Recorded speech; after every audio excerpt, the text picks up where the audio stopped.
الحمد لله نحمده ونستعينه ونستغفره ونعوذ بالله من شرور أنفسنا ومن سيئات أعمالنا من يهده الله فلا مضل له ومن يضلل فلا هادي له وأشهد أن لا إله إلا الله وحده لا شريك له وأشهد أن محمدًا عبده ورسوله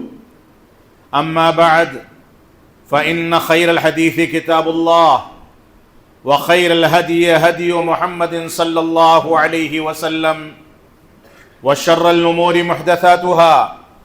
وكل محدثة بدعة وكل بدعة ضلالة وكل ضلالة في النار فأعوذ بالله السميع العليم من الشيطان الرجيم بسم الله الرحمن الرحيم يا أيها الذين آمنوا أطيعوا الله وأطيعوا الرسول وأولي الأمر منكم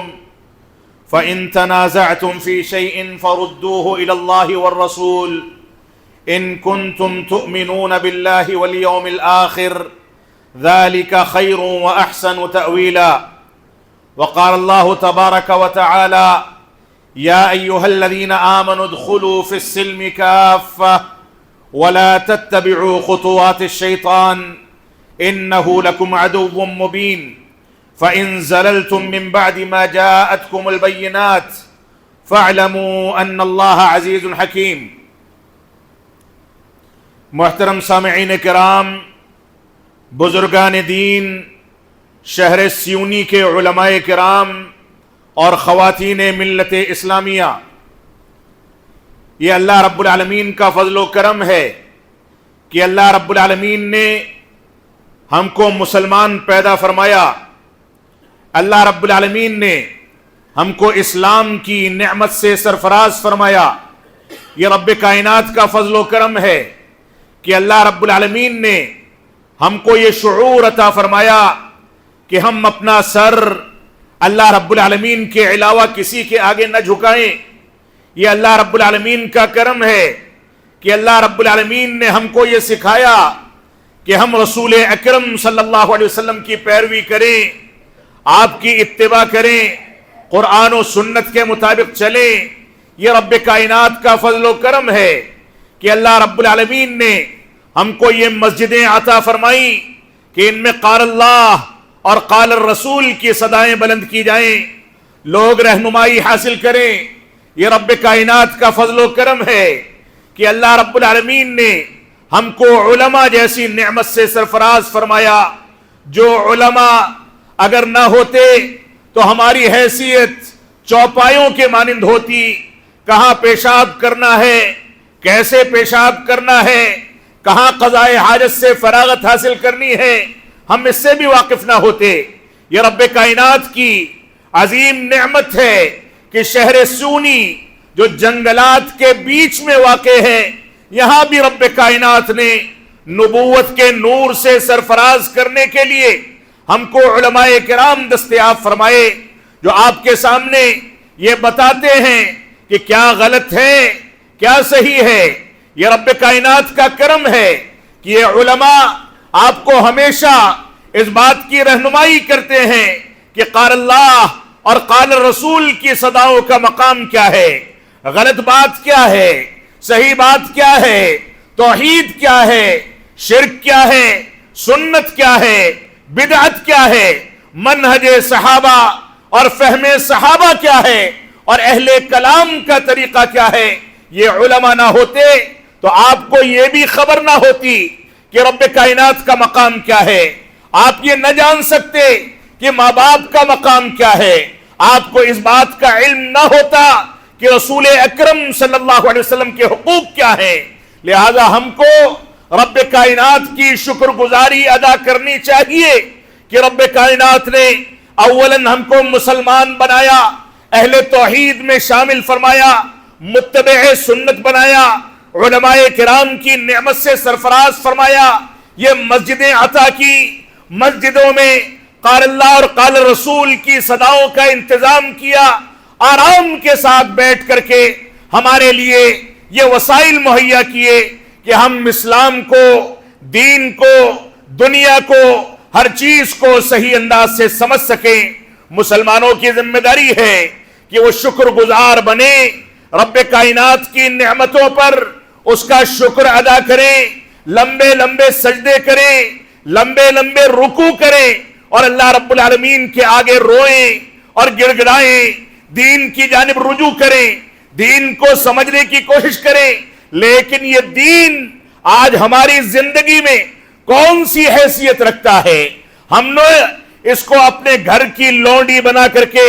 جیسے چاہیں استعمال کریں، اس انداز سے دین کو اپنی ثانوی حیثیت دے کر کے دین کو ضائع کر کے رکھ دیا ہے۔ ایک مسلمان جو اسلامی گھرانے میں پیدا ہوتا ہے وہ یہ سوچتا ہے کہ بڑھاپے میں رب کائنات کی جانب رجوع کر لے گا،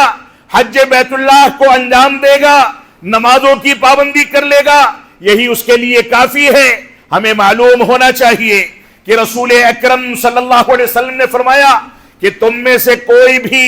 جنت میں اپنے عمل کے نتیجے میں داخل نہیں ہو سکتا ہے۔ صحابہ کرام نے پوچھا ولا انت یا رسول اللہ، اے اللہ کے نبی صلی اللہ علیہ وسلم، آپ بھی جنت میں اپنے عمل کے نتیجے میں داخل نہیں ہو سکتے؟ آپ نے فرمایا کہ نہیں، جبکہ آپ کا عمل کیا تھا؟ جب آپ عبادت کو انجام دیتے تھے تو مبارک چہرے میں، مبارک ہاتھوں میں، مبارک پیروں میں ورم آ جایا کرتا تھا، سوج جایا کرتا تھا، روتے تھے، گڑ گڑاتے تھے، ایک ایک مجلس میں 100 بار استغفار کرتے تھے۔ اما عائشہ صدیقہ نے فرمایا آپ کے اگلے پچھلے سارے گناہ معاف ہیں، آپ اپنے آپ کو اتنا ہلکان کیوں کرتے ہیں؟ تو آپ نے فرمایا افلا اکون عبدا شکورا، کہ کیا میں رب کائنات کا شکر گزار بندہ نہ بن جاؤں؟ مجھ کو نبوت سے سرفراز کیا گیا، قرآن مجید جیسی کتاب مجھ پر نازل کی گئی، مجھ کو رشد و ہدایت کا ذریعہ بنایا گیا۔ لہذا مسلمانوں کی یہ ذمہ داری ہے کہ مسلمان اپنے اگل بغل میں دیکھیں کہ کتنے ایسے انسان ہیں جن کو یہی شعور نہیں ہے کہ یہ سر کہاں جھکنا چاہیے، جو نہیں جانتے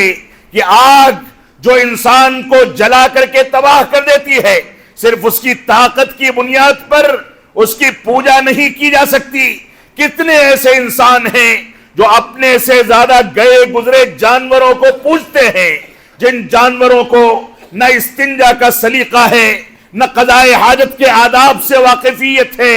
نہ عقل و شعور ہے، نہ کچھ جانتے ہیں۔ لیکن آج ایسے انسان بھی موجود ہیں جو ان کو پوجتے ہیں، معبود سمجھتے ہیں۔ آج ایسے انسان بھی موجود ہیں جو اپنے ہاتھوں سے تراش کر کے بنائے گئے بتوں کو اپنا معبود اور رازق و مالک و خالق سمجھتے ہیں۔ یہ رب کائنات کا فضل و کرم ہے کہ اللہ رب العالمین نے ہم کو یہ شعور عطا فرمایا کہ اس رب کی عبادت کیسے کی جائے۔ رب کائنات نے ہم کو یہ شعور عطا فرمایا کہ ہم ایسے ہی اس دنیا میں بے عقلی کی زندگی نہ گزاریں، بلکہ عقل و شعور کے ذریعے قرآن و سنت کے دلائل کو سامنے رکھ کر کے منہج سلف اور صحابہ کرام کے فہم کو سامنے رکھ کر کے زندگی گزاریں۔ یہ رب کائنات کی بہت بڑی نعمت ہے۔ اس کے وسائل رب کائنات نے ہمارے درمیان متعین فرما دیے، اور یہ انہی وسائل میں سے ایک وسیلہ ہے کہ ایک شخص دور و دراز کی سرزمین سے اسی محبت کی بنیاد پر، قرآن و سنت سے الفت کی بنیاد پر، منہج صحابہ سے محبت کی بنیاد پر آپ کو یہ بتانے کے لیے حاضر ہوتا ہے کہ اللہ کے واسطے اس 2 دن کی فانی دنیا میں آپسی اختلافات کو چھوڑ کر کے قرآن و سنت اور فہم سلف صالحین کی بنیاد پر ایک پلیٹ فارم پر جمع ہو جاؤ۔ جو جتنا زیادہ فہم صحابہ سے اور اسلامی طرز زندگی سے دور جائے گا، شیطان اس کی زندگی میں اتنا انتشار پیدا کرے گا، اتنا اختلاف پیدا کرے گا۔ آج کے دور میں بے شمار مسلمان ایسے ہیں جو صحابہ کرام کو سب و شتم کرتے ہیں، بے شمار مسلمان ایسے ہیں جو یہ دعویٰ کرتے ہیں کہ یہ دین اسلام کو اور شریعت کو پھیلانے کے لیے نازل نہیں ہوا بلکہ سیاست کرنے کے لیے نازل ہوا ہے، ایسے مسلمان بھی اسی روئے زمین پر پائے جاتے ہیں، اور مجھ کو یقین ہے کہ اس مسجد میں بھی موجود ہوں گے جو رسول اکرم صلی اللہ علیہ وسلم کے غزوات کو سیاسی غزوہ قرار دیتے ہیں، آپ کی نبوت کو سیاست کے قیام کا ذریعہ قرار دیتے ہیں، قرآن مجید کی توجیہ و تعویل کرتے ہیں، روایات کا انکار کرتے ہیں، صحابہ کرام کی تنقیص اور توہین کرتے ہیں۔ یہ رب کائنات کا فضل و کرم ہے کہ اس نے ہم کو صحابہ کرام کا احترام کرنے والا بنایا، قرآن مجید اور صحیح احادیث کے ذریعے سمجھنے والا بنایا۔ یہ رب کائنات کا فضل و کرم ہے کہ اللہ رب العالمین نے ہم کو یہ شعور عطا فرمایا کہ سیرت رسول کا، محبت رسول کا، اتباع رسول کا، رسول اکرم صلی اللہ علیہ وسلم کی زندگی کا کون سا مقصد ہے اور کون سے حقوق ہیں جن کو لے کر کے ہم کو اس دنیا میں چلنا ہے۔ اس پر رب کائنات کی جتنی شکر گزاری ادا کی جائے کم ہے، لیکن معاف فرمائیں گے ہمارے جماعت کے احباب کی اکثریت اس وقت مسجد میں موجود ہے جو میری باتوں کو سن رہے ہیں۔ میں اس قابل نہیں کہ آپ کو نصیحت کروں، میں خود نصیحت کا محتاج ہوں، لیکن یہ ایک مسلمہ حقیقت ہے کہ ہم نے یہ سمجھ لیا کہ ہم توحید کے اور عقیدے توحید والے گھرانے اور خاندان میں پیدا ہو گئے تو ہم جنت کے ٹھیکیدار ہو گئے۔ معاف فرمائیں گے، یہ جنت، یہ راہ ہدایت، یہ صراط مستقیم، یہ طریق رسول، یہ سیرت رسول، یہ اتباع رسول، یہ دین اسلام کی حقیقی تعبیرات اتنے آرام سے ملنے والی اور حاصل ہونے والی نہیں ہیں۔ آج کے دور میں مسلمانوں کی تعداد لاکھوں کروڑوں میں ہے، مسلمانوں کی مسجدوں کی تعداد بہت بڑی تعداد میں ہر جگہ پر موجود ہے۔ آپ جہاں جائیں شاندار قسم کی مسجدیں آپ کو ملیں گی، مدارس اسلامیہ ملیں گے، علماء کرام ملیں گے، یوٹیوب چینلز پر ایسے دعات ملیں گے جن کے ویوز لاکھوں اور کروڑوں میں ہوتے ہیں۔ لیکن اگر آپ حقیقت کا اندازہ کریں، دین اسلام کی سچی تعبیر کرنے والے، دین اسلام کی سچی ترجمانی کرنے والے، دین اسلام کی خالص دعوت دینے والے، توحید اور اتباع رسول اور فہم صحابہ اور منہج سلف کی جانب دعوت دینے والے آج کے دور میں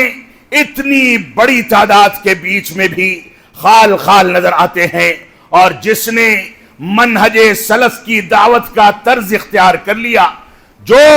امر بالمعروف اور نہی عن المنکر کے فریضے کو انجام دیتا ہے، خود اس کے گھر والے،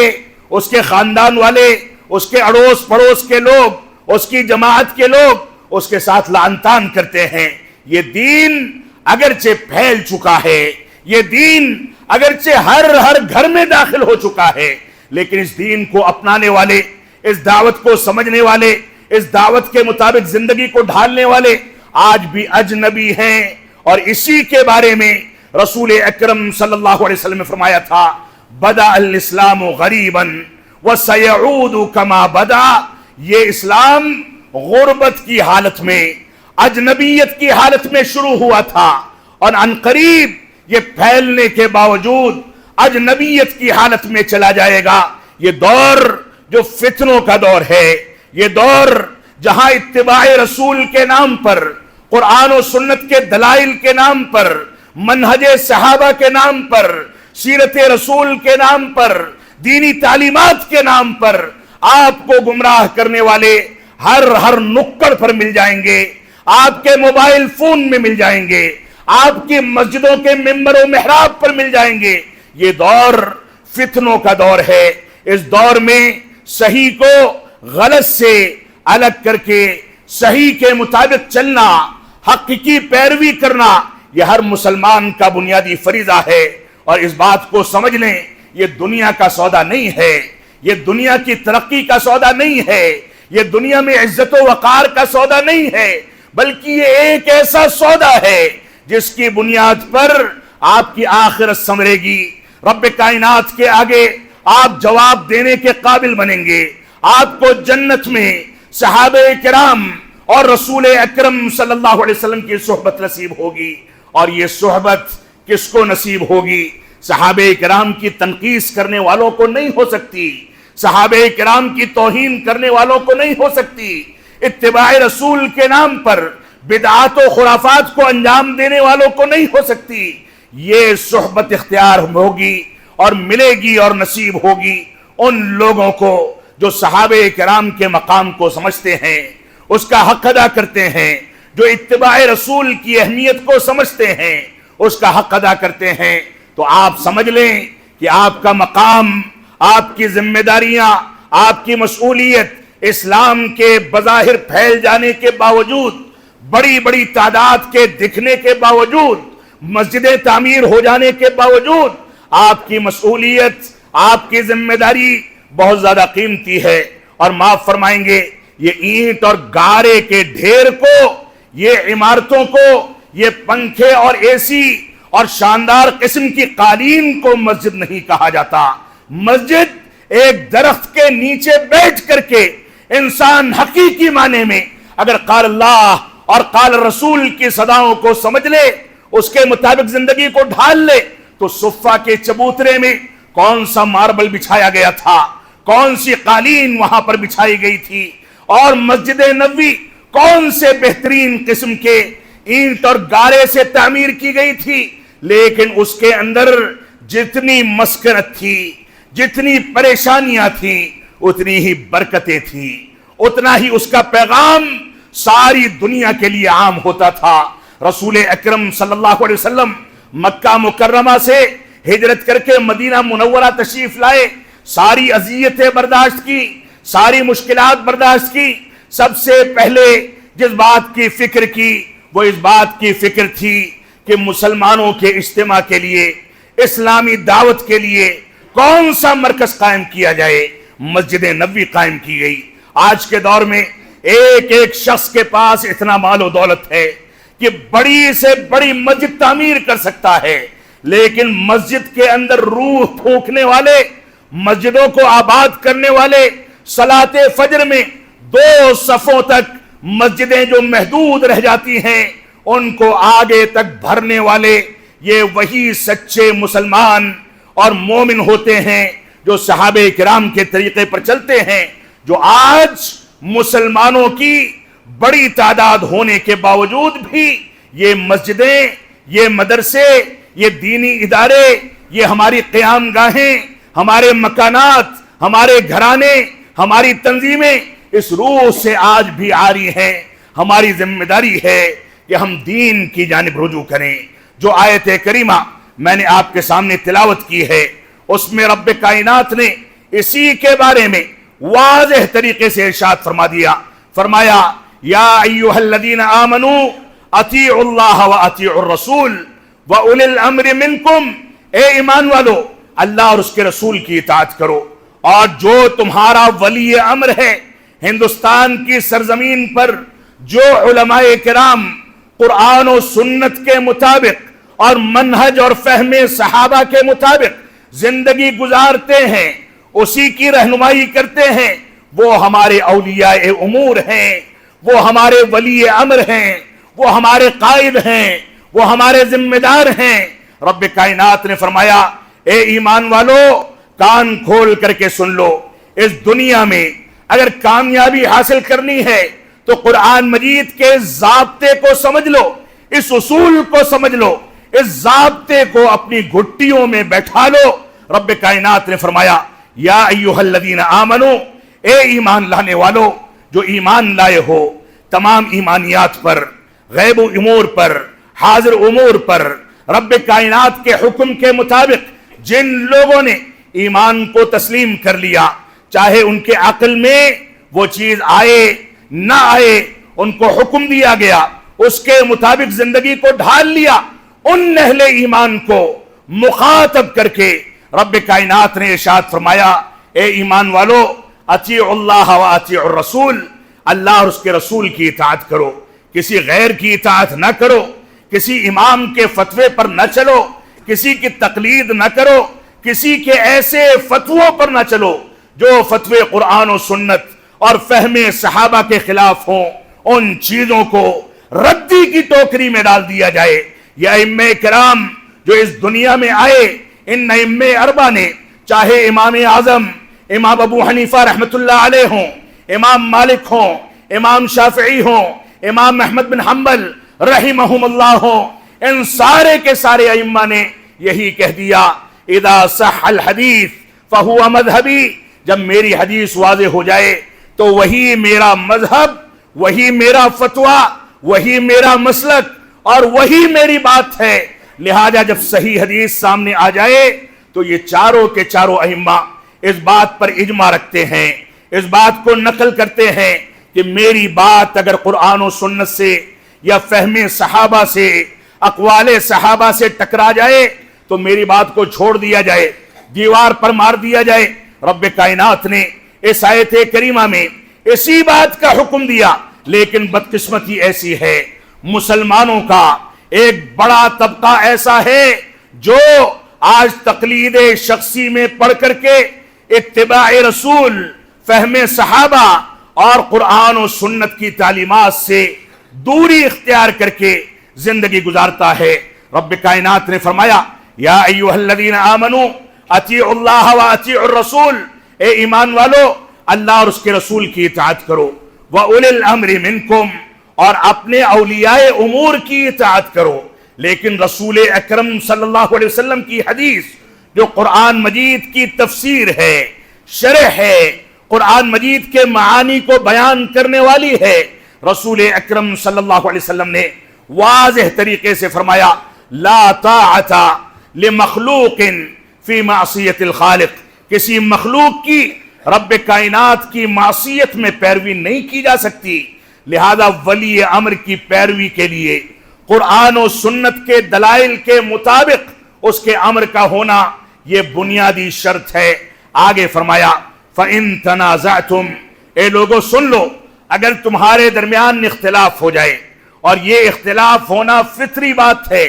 کبھی اجتہادی مسائل میں، کبھی اصولی مسائل میں، کبھی عقیدے کے مسائل میں، کبھی منہج کے مسائل میں، کبھی رکعت تراویح کے مسائل میں، کبھی آمین رفع الیدین کے مسائل میں، کبھی حج بیت اللہ کے طریقے میں، کبھی تلاوت کلام پاک کے حقوق میں، کبھی صحابہ کرام کے مقام میں، کسی بھی چیز میں اختلاف ہوئے، یہاں تک کہ دنیاوی امور میں بھی اگر اختلاف ہوتا ہے، نکرہ کا لفظ استعمال کیا گیا، کہا فَإِن تَنَازَعْتُمْ فِي شَيْءٍ، کسی بھی چیز میں اختلاف ہو، فَرُدُّوهُ إِلَى اللَّهِ وَالرَّسُولِ، ضابطہ بتا دیا گیا کہ اب یہاں ولی امر کی گنجائش نہیں ہے، یہاں پر اللہ اور اس کے رسول کی جانب رجوع کرنا ہے۔ اللہ اور اس کے رسول کی باتیں بتانے والے وہ اولیاء امور یا وہ علماء جو من وعن قرآن و سنت کی باتیں کرتے ہیں، اب وہی اختلافات کا حل بتا سکتے ہیں، اس کے علاوہ کسی کی گنجائش نہیں۔ فرمایا اگر تمہارے درمیان کسی بھی چیز میں اختلاف ہو جائے، فَرُدُّوهُ إِلَى اللَّهِ وَالرَّسُولِ، تو اپنے اختلافات کو، اپنے مسائل کو، اپنے فتاووں کو، اپنے اقوال کو، اپنی گفتگو کو، اپنے اختلافات کو اللہ اور اس کے رسول کی جانب لوٹا دو، اس کے مطابق زندگی گزارو، یہی تمہاری ذمہ داری ہے۔ ان کنتم تؤمنون باللہ والیوم الآخر، فرمایا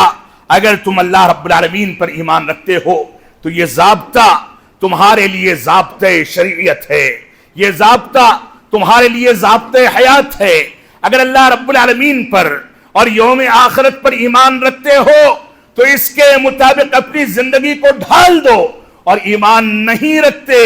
تو جاؤ جس کی چاہو تقلید کرو، جس کے فتوے پر چاہو عمل کرو، جیسے چاہو زندگی گزارو، تم آزاد ہو، اس دنیا میں جو چاہو کرو، آخرت میں جب سر کے بل جہنم میں رسید کیے جاؤ گے تب تم کو ہوش آنے والا ہے۔ لہذا یہ ضابطہ ایک ایسا ضابطہ ہے جس کے بارے میں رب کائنات نے واضح کر دیا کہ اگر تم اللہ رب العالمین پر اور آخرت پر ایمان رکھتے ہو تو اس ضابطے کے مطابق چلو، اور سمجھ لو جب منو مٹی کے نیچے تمہارے اپنے بچے کندھا دے کر کے تم کو لے جا کر کے دفن کر دیں گے. تمہاری تدفین عمل میں آئے گی. 2 کپڑوں میں لپیٹ کر کے صاف و شفاف کپڑے الماری میں ٹانگ دیے جائیں گے. اس میں دوائیں لگا دی جائیں گی کہ اس میں کیڑے نہ لگیں. باپ جس کی کھانسی اور زکام اور آنکھوں کا آنسو ان بچوں کو برداشت نہیں ہوتا تھا، وہی بچے آنکھیں مدتے ہی اپنے باپ کو کندھا دے کر کے 2 کپڑوں میں لپیٹ کر کے لے جا کر کے قبر کے حوالے کر دیں گے. وہاں اگر کوئی چیز کام آنے والی ہے تو یہی رسول اکرم صلی اللہ علیہ وسلم کی پیروی، رب کائنات کی اتباع، یہی کام آنے والی ہے. وہاں کسی امام کے بارے میں آپ سے سوال نہیں کیا جائے گا. وہاں جو 3 سوالات ہوں گے وہ یہی ہوں گے کہ تمہارا دین کیا تھا، تمہارا رب کون ہے، اور اس شخصیت کے بارے میں تم کیا کہتے ہو جس کو محمد الرسول اللہ کے نام سے جانا جاتا تھا. لہذا اس آیت کریمہ کی صحیح ترین تعبیر،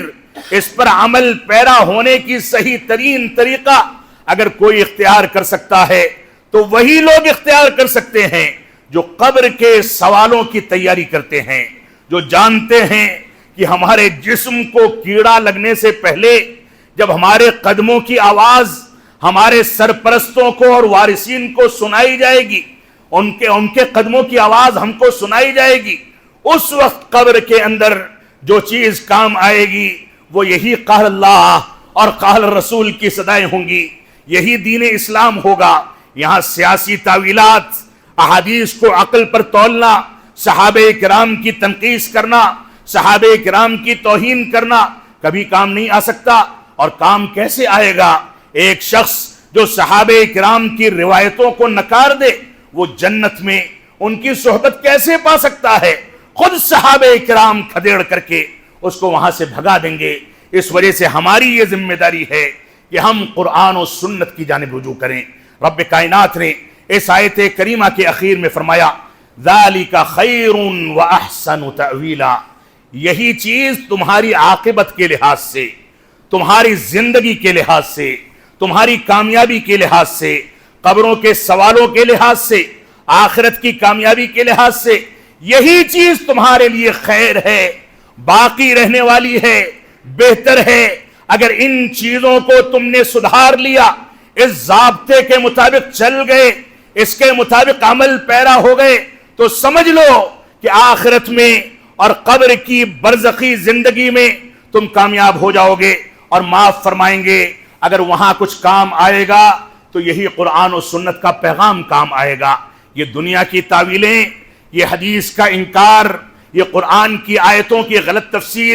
تفسیر بالرائے کر دینا، صحابہ کرام کی تنقیص کرنا، غزوات کو سیاسی قرار دینا، دین کو سیاست کے قیام کا ذریعہ قرار دینا، یہ ساری کی ساری چیزیں آپ کو قبر کی ثابت قدمی سے دور کر رہی ہیں. آنکھیں مدھنے سے پہلے،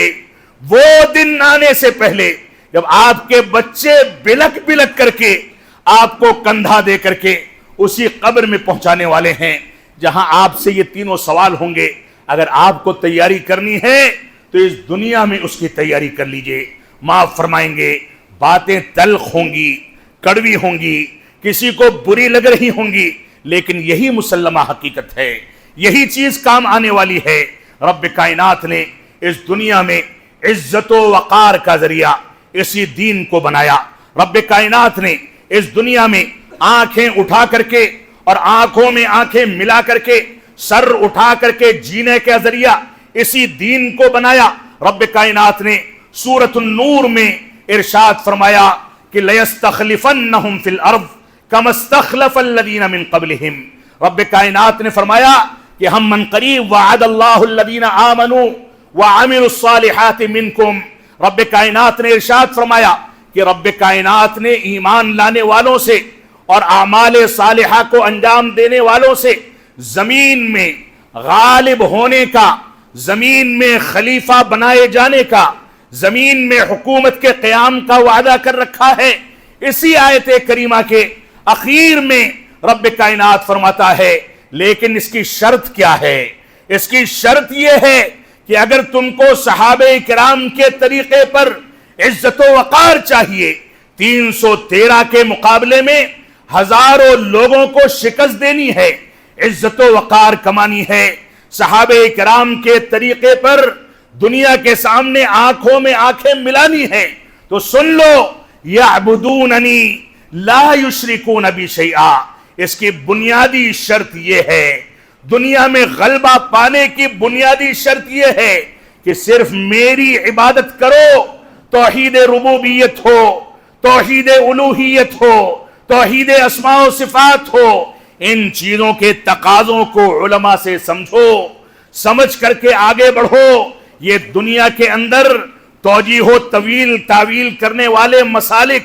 اہل کلام کا طرز استدلال تمہارے کام آنے والا نہیں، بلکہ توحید اور اعمال صالحہ یہی تمہارے کام آنے والے ہیں۔ تو فرمایا یعبدوننی لا یشرکون بی شیئا، اس کی شرط یہ ہے کہ صرف میری عبادت کرو، اور صرف میری عبادت کرنا کافی نہیں ہے، بلکہ ساتھ میں میرے ساتھ کسی کو شریک نہ ٹھہراؤ۔ جو لوگ شریک ٹھہراتے ہیں، نہیں عن المنکر کے فریضے کے تحت ان کے سامنے ڈٹ کر کے کھڑے ہو جاؤ۔ جہاں ایک جانب توحید کا پیغام دے کر کے امر بالمعروف کا فریضہ انجام دو، وہیں دوسری جانب شرک کا انکار کر کے نہیں عن المنکر کے فریضے میں پوری ثابت قدمی اور حکمت عملی کے ساتھ دنیا کا سامنا کرو، تمہاری مخالفت ہوگی، تم کو نشانہ بنایا جائے گا، تم پر اتہامات لگائے جائیں گے،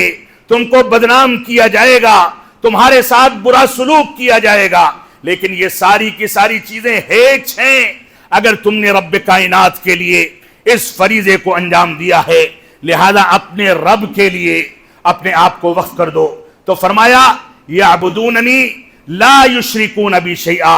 ان لوگوں کو دنیا کے اندر عزت و وقار تبھی مل سکتا ہے جب تنہا میری عبادت کریں اور میرے ساتھ کسی کو شریک نہ ٹھہرائیں، یہ بنیادی شرط ہے۔ رب کائنات ہم کو قرآن و سنت کی پیروی کرنے کی توفیق عطا فرمائے، رسول اکرم صلی اللہ علیہ وسلم کی پیروی، رب کائنات کی توحید کے مفہوم، اس پر اگر گفتگو کی جائے تو برسوں چاہیے، لیکن حق نہیں ادا ہو سکتا۔ میں نے اشارات کیے، ٹوٹے پھوٹے الفاظ میں آپ کے سامنے اپنے دل کا درد رکھا، سیونی کی اس سرزمین پر جہاں اہل کلام کے مکاتب فکر آپ کو اچک لے جانے کے لیے تیار کھڑے ہیں، سیونی کی اس سرزمین پر جہاں آپ کو بہکانے والے سوشل میڈیا کے ذریعے، مساجد کے منبر و محراب کے ذریعے، سیرت رسول کے بہانے کے ذریعے، نہ جانے کون کون سے نعروں کے تحت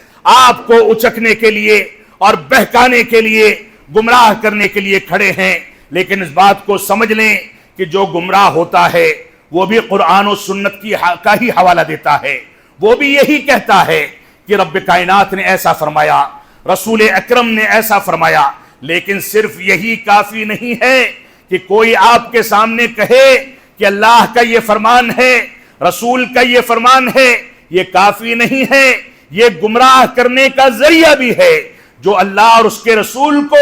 صحیح معنی میں آپ کے سامنے پیش کرتا ہے، فہم سلف اور فہم صحابہ کے مطابق پیش کرتا ہے، وہی در حقیقت آپ کو اس آیت کریمہ پر لے کر کے چلنے کی کوشش کرتا ہے، جس آیت کریمہ کی تلاوت چاہنے نہ چاہنے کے باوجود ہر مسلمان نماز کی ہر رکعت میں کرتا ہے۔ وہ نماز چاہے نفلی ہو، چاہے فرض ہو، وہ نماز چاہے جہری ہو، چاہے سری ہو، وہ نماز چاہے صلاۃ جنازہ ہو، چاہے صلاۃ تراویح ہو، کسوف و خسوف کی نماز ہو، کوئی بھی نماز ہو، ہر مسلمان ہر رکعت میں یہ دعا کرتا ہے، اہدنا الصراط المستقیم صراط الذین انعمت علیہم غیر المغضوب